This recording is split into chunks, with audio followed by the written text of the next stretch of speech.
I still don't like that. I prefer down there, but there we go. Because we're broadcasting, I have to stay up here. I'll try and keep still. Touch is very important in our lives. And I don't think we realise how important touch is until the last couple of years. You may come from a family that hugs a lot, or you may come from a family that doesn't hug a lot. I came from a family that didn't hug a lot, but I certainly made sure as my children got older, they knew that we loved them by embracing them, by cuddling them. And my daughter still, and my sons actually, still like that cuddle with me to show that we love each other. And if you see a couple walking along and they're holding hands, you generally know that there's a relationship there.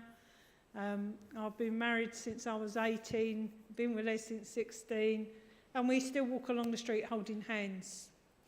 I know it seems a bit naff to some people or a bit strange to others, but actually, after all these years, I'd like to think we're still in love with each other. And that touch communicates a lot to people, doesn't it, that you're still able to hold hands. I know some people it's not their thing, but considering we both come from families that are not touchy-feely families, I think it's been something that's been important to us.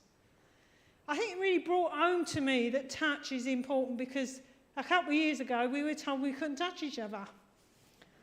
2 metres apart, except for in your own household, you couldn't touch or be with anyone. It wasn't that long ago, was it, really? But when you think about it, it has a lasting effect still today. And 2 years ago, over 2 years ago, it was just about 2 metres apart, only in your own household. If you walked along the street, I'm sorry, it has happened. Me and Sue actually had a conversation with each other across the road. Sue on one side and me on the other, talking across the road because we weren't allowed to be near each other. And you often got that if you went out on your exercise. You would find that people crossed the road or stepped out into the road, so they kept that physical distance between each other. And it's really difficult. And then when they allowed you to have that garden visit, and my daughter literally was on the doorstep straight away, and she'd spent a load of time talking to my grandson, who was about 4 at the time, and said, you can't touch Nana, you can't hug Nana or Grampy, germs. And she tried her best to explain. She went for all this explanation, and Nana seemed to understand. But as soon as she came into the garden with my son-in-law, Steve, Noah shot towards us, hugged me and said, I love you, Nana. And I thought, I'm not going to push him away. It's too late anyway. But it was interesting to watch the dynamic of my daughter and son-in-law. Couldn't hug us, couldn't sit near us, couldn't be with us, just a distance out in the open air. And it made me realise how much we take touch for granted. And I felt its absence. I don't know about you. I felt that absence in my life. And it's been really lovely to be able to hug my children again and my children to hug me. It's been really important. And to hug those who are comfortable with it.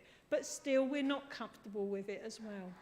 In the reading today, we have the build-up to Jesus' death. And it's important for us to register this today because we're going towards Holy Week, which starts next week with Palm Sunday. And, of course, the readings today, the cross-bun sketch.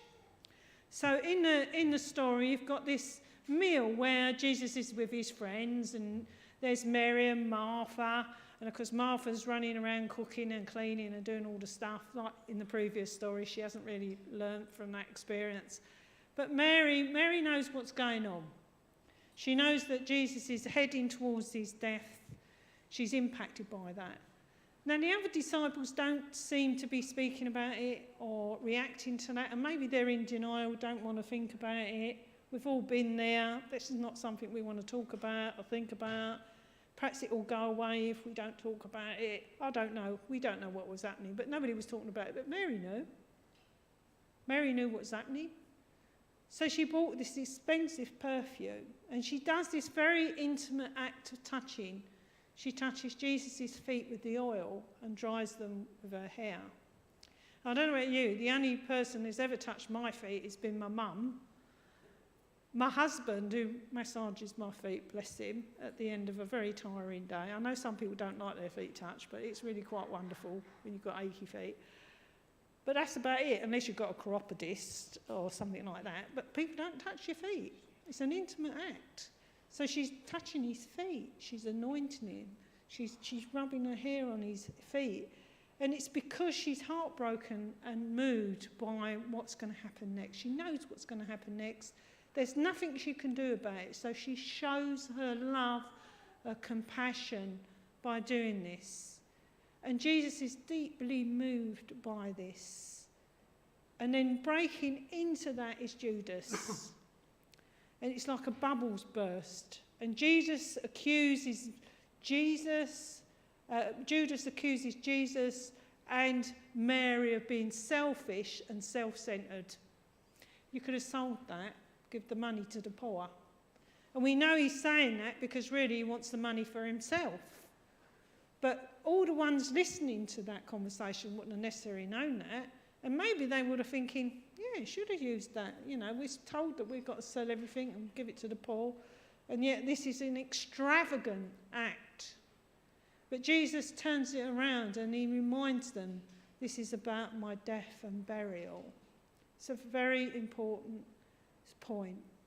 As we move towards Holy Week, it's always difficult. I think Holy Week is quite challenging because it puts us through quite a challenging situation. Next week we will have the Passion narrative. The good thing is you won't have a sermon, but you'll have the Passion narrative. And you'll relive, if you like, those last days of his life and those last moments of his life when he ends up on the cross. And then during Holy Week you're revisiting that with Cafe Church, with Wednesday Taizé, which reenacts the anointing of the feet. Thursday night, the Last Supper. Friday, keeping the hour at St. James. That's people keeping the hour with Jesus as he dies on the cross. It used to be 3 hours. When I was a curate, we used to keep it for 3 hours, because that's how long it was supposed to be. But we only do it for an hour now. And then on Good Friday night, From Here to Eternity, is the story of the death. And it's a difficult week to get past. But you need to go through it to really experience the resurrection on Easter Day. And for me, it's real each time. For me, it's a real resurrection, a real new birth, a new beginning. So I want to encourage you to allow God to touch your lives. You might not feel that touch, but it's around you. It's through the people around you and the things that happen. Allow that love to come into your lives. But you've got to go through the difficult bit. It's like childbirth. You've got to go through the difficult bit to experience the joy at the end. So I want to encourage you to engage